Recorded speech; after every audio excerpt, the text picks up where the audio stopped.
ಹಮ್ಮಿಕೊಂಡಿದ್ದು ಇಲ್ಲಿವರೆಗೆ ಸುಮಾರು 2 ದಿನಗಳ ಕಾಲ ಯಶಸ್ವಿಯಾಗಿ ಈ ಒಂದು ಕಾರ್ಯಕ್ರಮವನ್ನು ಮಾಡಲಾಗಿದೆ. ಇಂದು ಮೂರನೇ ದಿನದಲ್ಲಿ ನಮ್ಮ ಬಾದಾಮಿ ಚಾಲುಕ್ಯ ತಂಡಕ್ಕೆ ಚಿಂತನ ಅಂತಕ್ಕಂಥ ಒಂದು ಮಂಡನೆ ಮಾಡಬೇಕಾಗಿತ್ತು. ಈ ಒಂದು ಚಿಂತನೆಯಲ್ಲಿ ನಾನು ಸಾಧಿಸುವ ಛಲ ಹೊಂದಿದ್ದರೆ ಏನೇ ಬೇಕಾದರೂ ಸಾಧಿಸಬಹುದು ಅಂತಕ್ಕಂಥದ್ದೊಂದು ಟಾಪಿಕ್ ಇಟ್ಕೊಂಡು ಒಂದು ಕಥೆಯ ಮೂಲಕ ಅದ್ರ ಬಗ್ಗೆದಾಗ ಹೇಳಕ್ಕೆ ಇಷ್ಟಪಡ್ತೀನಿ. ಅಥೆನ್ಸ್ ಅಂತಕ್ಕಂಥ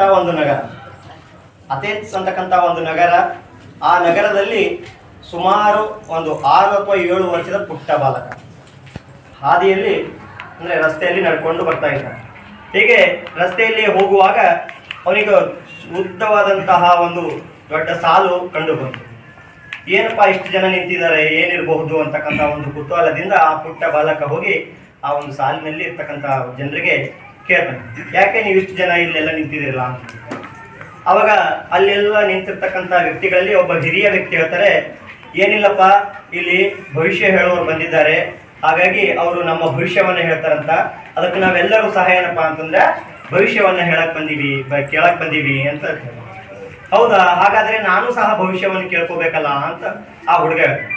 ಅವಾಗ ಹಿರಿಯ ವ್ಯಕ್ತಿ ಹೇಳ್ತಾನ, ನಿನಗ್ಯಾಕೆ ಹುಡುಗ ಇಷ್ಟು ಪುಟ್ಟ ಬಾಲಕ ಇದೆಯಾ, ನಿನಗೆ ಎದಕ್ಕೆ ಬೇಕು ಭವಿಷ್ಯ, ಮುಂದೆ ದೊಡ್ಡವನಾದಾಗ ಕೇಳುವಂತೆ ಅಂತ.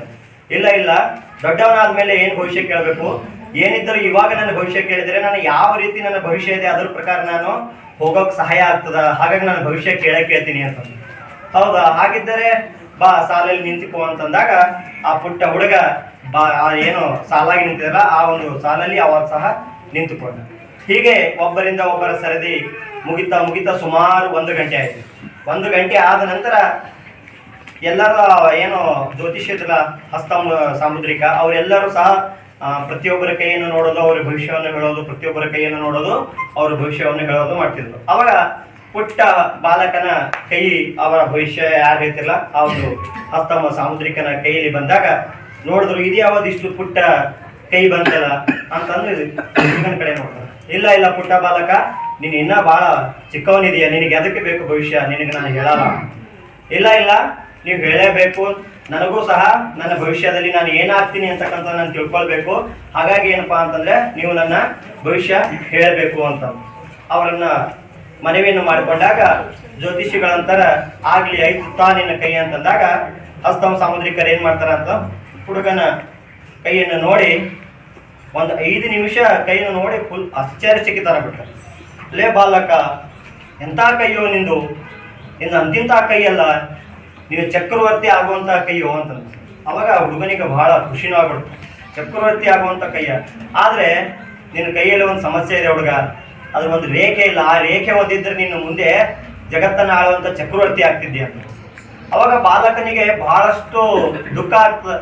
ಹೌದಾ, ನನ್ನ ಕೈಯಲ್ಲಿ ಎಲ್ಲಿಲ್ಲ ಹೇಳಿ ಜ್ಯೋತಿಷಿಗಳೇ ಅಂತಂದಾಗ, ಇಲ್ಲೊಂದು ಗೆರೆ ಇರ್ಬೇಕಾಗಿತ್ತು, ನಿನ್ನ ಕೈಯಲ್ಲಿ ಒಂದು ಗೆರೆ ಇರ್ಬೇಕಾಗಿತ್ತು ಅಂತಂದಾಗ ಎದ್ದು ನಿಂತ್ಕೊಂಡು ಏನ್ ಮಾಡ್ತಾನೆ ಹುಡುಗ ಅಂತ ಜೇಬಲ್ಲಿರ್ತಕ್ಕಂಥ ಚಾಕು ತೆಗೆದ್ಬಿಟ್ಟು ಆ ಎಲ್ಲಿ ಬೇಕಂತ ಇರ್ತಲ್ಲ ಗೆರೆ ಅಲ್ಲಿ ಎಳ್ಕೊಂಡ್ಬಿಟ್ಟು ಕೈಯಿಂದ ಚೆಮ್ಮಂತ ರಕ್ತ ಚೆಲ್ಬಿಟ್ಟು, ಅವಾಗ ಚೆಲ್ಲಂತ ಹಾರ್ ಮೂಲಕ ಎಲ್ಲ ಕಡೆ ರಕ್ತ ಆದ ಮೂಲಕ ಭವಿಷ್ಯವನ್ನು ಹೇಳ್ತಿರ್ತಕ್ಕಂತಹ ಜ್ಯೋತಿಷ್ಯ ಅಂತನ ಅಲ್ಲಿ ಹುಡುಗ, ನೀನು ಸಾಮಾನ್ಯ ಹುಡುಗ ಅಲ್ಲ, ನಿನ್ ಬಲ್ಲಿ ಸಾಧಿಸ್ಬೇಕಂತಕ್ಕಂಥದ್ದು ಮತ್ತೆ ನಿಮ್ಮಲ್ಲಿ ಬಹಳಷ್ಟು ಶ್ರದ್ಧೆ ಅದ, ನಿನ್ ಬಲ್ಲಿ ಕಣ್ಣಲ್ಲಿ ಏನೋ ಒಂದು ಮಿಂಚು ಕಾಣಿಸ್ತಿದೆ, ಆ ಒಂದು ಆತ್ಮಸ್ಥೈರ್ಯ ಕಾಣಿಸ್ತಿದೆ, ನೀನು ಮುಂದೆ ಚಕ್ರವರ್ತಿ ಆಗೇ ಆಗ್ತೀಯ. ತನ್ನ 36ನೇ ವಯಸ್ಸಿನಲ್ಲಿ ಇಡೀ ಅರ್ಧ ಪ್ರಪಂಚವನ್ನೇ ಗೆದ್ದಿರ್ತಾನೆ, ಆತನೇ ದ ಗ್ರೇಟ್ ಅಲೆಕ್ಸಾಂಡರ್. ಅಂದ್ರೆ ಈ ಒಂದು ಕಥೆಯ ಮೂಲಕ ನಾವು ಏನ್ ಅರ್ಥ ಮಾಡ್ಕೋಬಹುದು ಅಂತಂದ್ರೆ, ಯಾವುದೇ ಒಂದು ನಮ್ಮ ಕೈಯಲ್ಲಿರ್ತಕ್ಕಂತಹ ಗೆರೆಯನ್ನು ನೋಡಿಕೊಂಡು ನಮ್ಮ ಜೀವನ ನಾವು ಸಾಗಿಸಕ್ಕಾಗಲ್ಲ. ನಾವು ಆ ಒಂದು ಛಲ ಮತ್ತು ಶ್ರದ್ಧೆ, ನಂಬಿಕೆ ನಮ್ಮಲ್ಲಿ ನಾವು ಅಳವಡಿಸಿಕೊಂಡಾಗ ಮಾತ್ರ ನಾವು ಒಂದು ಗುರಿ ಮುಟ್ಟಕ್ಕೆ ಸಾಧ್ಯ ಅದ. ಹೀಗೇನಪ್ಪಾ ಅಂತ ನಾವು ಶಿಕ್ಷಕರಾದವರು ನಮ್ಮ ಮಕ್ಕಳಲ್ಲಿ ಓದುವಂತ ಛಲವನ್ನು ಮೂಡಿಸ್ಬೇಕು. ಈ ಒಂದು ಛಲವನ್ನು ಮೂಡಿಸೋದ್ರಿಂದ ಮಕ್ಕಳಲ್ಲಿಯೂ ಸಹ ಒಂದು ಹೊಸ ವಿಧಾನದ ಮೂಲಕ ನಾವು ಎಲ್ಲರೂ ಸಹ ಸೇರಿ ಮಾಡಿದಾಗ ಮಾತ್ರ ಒಂದು ಅತ್ಯುತ್ತಮವಾದಂತಹ ಶಾಲೆಯಲ್ಲಿ ಮಕ್ಕಳು ಒಂದು ಒಳ್ಳೆಯ ಒಂದು ರೀತಿಯಲ್ಲಿ ಮುಂದೆ ಹೋಗೋಕ್ಕೆ ಸಾಧ್ಯ ಆಗ್ತದೆ. ಇದಕ್ಕೆ ಎಕ್ಸಾಂಪಲ್ ಅಂತಂತಂದ್ರೆ ನನ್ನ ಸ್ಕೂಲ್ ಬಗ್ಗೆದಾಗೆ ಒಂದೆರಡು ಮಾತಾಡಕ್ಕೆ ಇಷ್ಟಪಡ್ತೀನಿ ನಾನು. ನೀವೆಲ್ಲರೂ ಸಹ ಶಾಲೆಗೆ ಹೋದಾಗ ಕೆಲವೊಂದಿಷ್ಟು ಜನಕ್ಕೆ ಬಹಳಷ್ಟು ಜನ ದೊಡ್ಡ ಶಾಲೆ ಸಿಕ್ಕಿರ್ಬೋದು. ಆದರೆ ನಾನು ಹೋದಂಥ ಶಾಲೆ ಸರ್ಕಾರಿ ಹಿರಿಯ ಪ್ರಾಥಮಿಕ ಶಾಲೆ ಬಾಲ್ಕೇರ. ಅಲ್ಲಿ ಹೋದಾಗ ನಮ್ಮ ಶಾಲೆಯಲ್ಲಿ ಒಂದು 28ರಿಂದ 30 ಜನ ಅಡ್ಮಿಷನ್ ಇತ್ತು. ನಾನು ಖುಷಿಯಿಂದ DDP ಸರ್ ಹತ್ರ ತಗೊಂಡೆ ಆರ್ಡರ್ ಕಾಪಿ. ಹೋಗಮ್ಮಿ ಜಾಯಿನ್ ಆಗಮ್ಮಿ, ನಮ್ಮ ಪಪ್ಪ ಮಮ್ಮಿ ನಮ್ಮ ಅಣ್ಣ ಎಲ್ಲರಿಗೆ ಕರ್ಕೊಂಡು ಹೋಗ್ಬಿಟ್ಟೆ ಸ್ಕೂಲಿಗೆ. ಹೋಗಮ್ಮ ಜಾಯಿನ್ ಆಗಮ್ಮ ಹೋದಿ. ಸರ್ ಬಂದರು, ಹೆಡ್ ಮಾಸ್ಟರ್ ಸರ್ ಅವರೆಲ್ಲ ಬಂದು ವೆಲ್ಕಮ್ ಮಾಡ್ಕೊಂಡ್ರು. ಖುಷಿ ಆಯಿತು. ಎಲ್ಲಿ ಮಕ್ಕಳು ಅಂತಂದೆ. ನಲ್ಲಿಕಲಿ ಕೋಣೆ ಇತ್ತು. ನಲ್ಲಿಕಲಿ ಕೋಣೆಯಲ್ಲಿ ಒಂದು 5-6 ಜನ ಹುಡುಗರು ಕೂತ್ಕೊಂಡು ಬಿಟ್ಟಿದ್ರು. ಮೇ ಬಿ ನಲ್ಲಿಕಲಿಯ ಕೋಣೆಯ ಹುಡುಗರು ಇರ್ಬೋದು. ಹೌದು ಸರ್, ಇಲ್ಲದ ನಲ್ಲಿಕಲಿ ಕೋಣೆ. ಹಾಗಾದ್ರೆ ಸರ್ ಹೈಯರ್ ಹುಡುಗರು 6, 7, 8 ಎಲ್ಲದರ ಸರ್? ಇಲ್ಲ ಸರ್, ಅವರೆಲ್ಲ ಯಾರೂ ಇಲ್ಲ ಸರ್, ನಮ್ಮಲ್ಲಿ ಇರ್ತಕ್ಕಂಥ ಮಕ್ಕಳೇ ಇದ್ದಾರೆ ಅಂತ ಫುಲ್. ಅವಾಗ ಇಂಥ ಸಾಲಿಗೆ ಬಂದಪ್ಪ ಅಂತಕ್ಕಂಥ ಒಂದು ದುಗುಡು ಸಹ ಸ್ಟಾರ್ಟ್ ಆಯ್ತು. ಹೌದಾ, ಯಾಕೆ ಸರ್, ಏನಾಯ್ತು? ನಮ್ಮ ಮಕ್ಕಳಲ್ಲಿ ಅಡ್ಮಿಷನ್ ಇಷ್ಟಿದೆ ಅಲ್ಲ, ಎಲ್ಲವ ಮಕ್ಕಳು ಅಂತಂದಾಗ, ಇಲ್ಲ ಸರ್, ಇಲ್ಲಿ ಸಮಸ್ಯೆ ಏನಂತಂದ್ರೆ ಇಲ್ಲಿ ಇರ್ತಕ್ಕಂಥ ಮಕ್ಕಳು ಇಲ್ಲೇ ಅಡ್ಮಿಷನ್ ಆದರೆ ಅವರೆಲ್ಲರೂ ಸಹ ಖಾಸಗಿ ಶಾಲೆಗೆ ಹೋಗ್ತಾ ಇದ್ದಾರೆ ಅಂತಂದಾಗ, ನಾವು ನಮ್ಮ ಹೆಡ್ ಮಾಸ್ಟ್ರು, ಆಮೇಲೆ ನಮ್ಮ ಇರ್ತಕ್ಕಂಥ ಅತಿಥಿ ಶಿಕ್ಷಕರು ಮೇಡಮ್ ಭಾಳ ಒಳ್ಳೆಯವರು, ರೇಖಾದೇವಿ ಅಂತ ಹೇಳ್ಬಿಟ್ಟು ಎಲ್ಲರೂ ಸಹ ಒಂದು ಪ್ಲ್ಯಾನ್ ಮಾಡಿದ್ವಿ.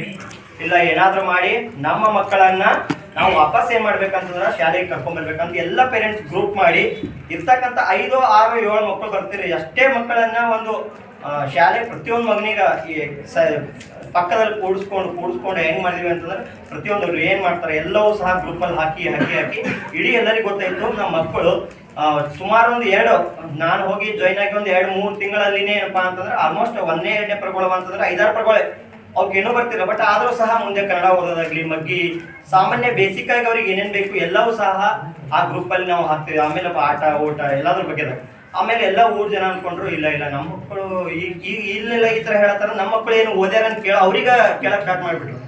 ಈ ಮಕ್ಕಳಿಗೆ ಬಂದು ಆ ಮಕ್ಕಳಿಗೆ ಬರಲಾಯ್ತು. ಈಗ ಹಂಗಾಗಿ ಅವಾಗ ಅಂದ್ರೆ, ಇಲ್ಲ ನಾವು ನಮ್ದು ವಾಪಸ್ ಇಲ್ಲೇ ಬಂದು ಹಾಕಮ್ಮಿ ಅಂತೇಳಿ ಕೇವಲ 3 ತಿಂಗಳಲ್ಲಿ ಏನು ವಾಪಸ್ ಖಾಸಗಿ ಶಾಲೆಗೆ ಹೋಗ್ತಿಲ್ಲ, ಅಲ್ಲಿಂದ ವಾಪಸ್ ನಮ್ಮ ಶಾಲೆಗೆ ಬಂದಂತ 28ರಿಂದ 30 ಮಕ್ಕಳು ವಾಪಸ್ ನಮ್ಮ ಶಾಲೆಗೆ ಬಂತು. ಅಂದ್ರೆ ಖಾಸಗಿ ಶಾಲೆಯಿಂದ ವಾಪಸ್. ಅದೇ ರೀತಿಯಾಗಿ ಇವತ್ತು 28 ಇರ್ತಕ್ಕಂಥ ನಮ್ಮ ಶಾಲೆಯ ವಿದ್ಯಾರ್ಥಿಗಳ ಸಂಖ್ಯೆ ಇವತ್ತು ಹೆಚ್ಚಿಗೆ ಪ್ರವೇಶವನ್ನು ತೆಗೆದುಕೊಂಡು ಇವಾಗ 42 ಮಕ್ಕಳು ಪ್ರೆಸೆಂಟ್ ಆಗಿ ಡೈಲಿ ಬರ್ತಿದೆ. ಅಂದ್ರೆ ಸಾಧಿಸುವ ಎಲ್ಲ ಒಂದು ಇದು ಇದ್ರೆ ಏನ್ ಬೇಕಾದ್ರೂ ಸಾಧಿಸಬಹುದು ಅಂತ ಹೇಳಿ ಇಷ್ಟು ಹೇಳಿ ನಾನು ಮಾತು ಮುಗಿಸ್ತೀನಿ.